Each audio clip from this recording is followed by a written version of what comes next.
Hello. It is my pleasure to answer your questions about meditation. I truly hope to offer something of value. This week's question is from Mary Lee, who says, "Hi, Susan. I know I'm not alone in having trouble keeping my eyes open during meditation, and I do want to do it correctly. I do a lot of yoga nidra and body scans, and they are done with eyes closed. Any suggestions are greatly appreciated." Well, I hope to offer some useful suggestions. This is probably the question I get the most often about my own teaching.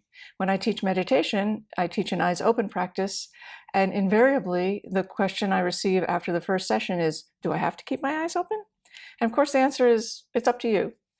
But I want to say a little bit about why this is an eyes open practice. So there are eyes closed practices, of course, and eyes open practices, and they're both fantastic. However, they seem to create different results.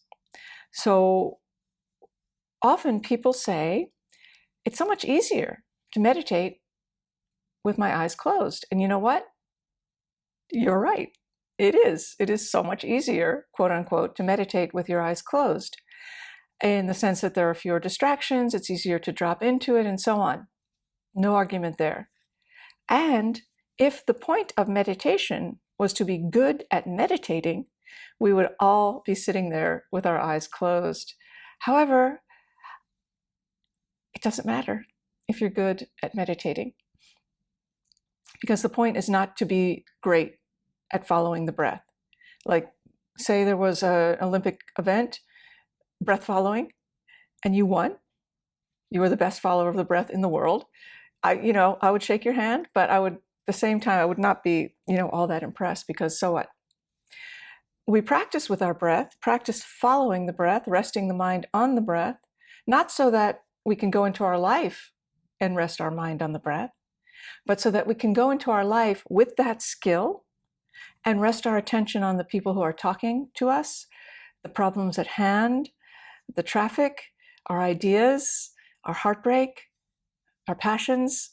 We're practicing with the breath so we can be good at being in our lives. That's where it really matters. So with an eyes closed practice, there can often be a sense of withdrawing, which sometimes is absolutely necessary. But when you open your eyes, you have to come back.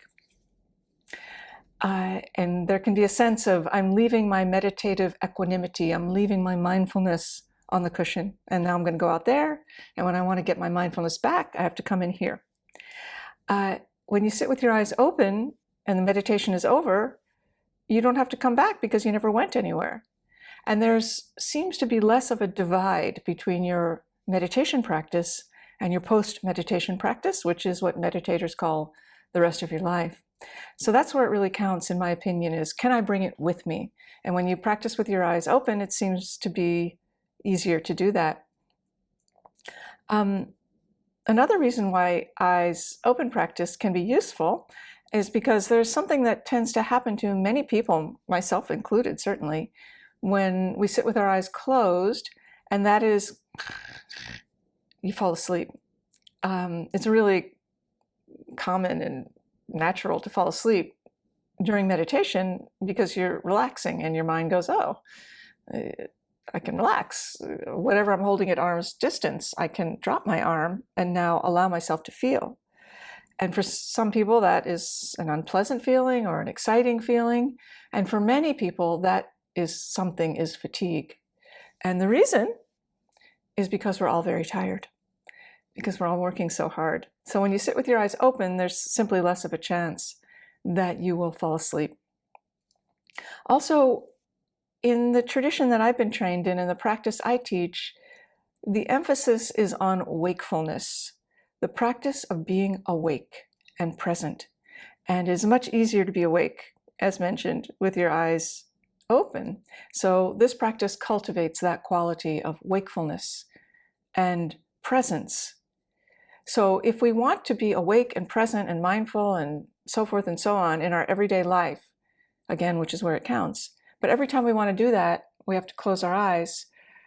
It's not very practical, it's potentially dangerous.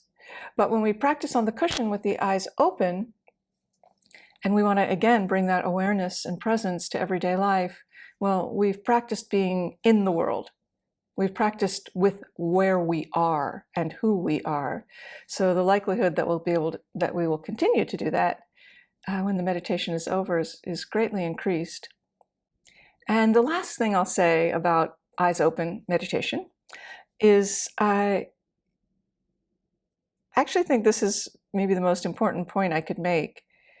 And I didn't make it. I'm quoting a friend of mine, Michael Carroll, a fantastic Dharma teacher and writer, who said, in meditation, we are not trying to get anywhere.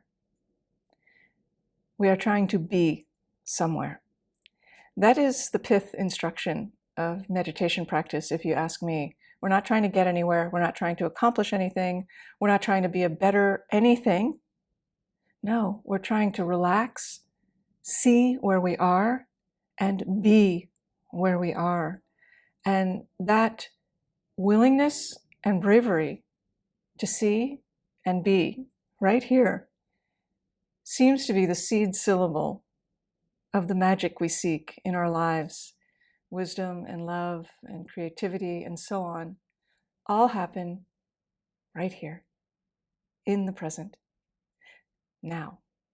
So the more we can cultivate the capacity, and again, I'll say the word bravery because it does take courage, to just be here, the more likely it is we will encounter those precious, precious aspects of life.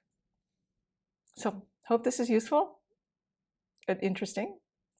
And I will look forward to your other questions. If you have questions about meditation practice or spiritual practice that you think I might be able to offer something useful on, bad English, I know, please leave them here in comments. And I'll look forward to answering your questions.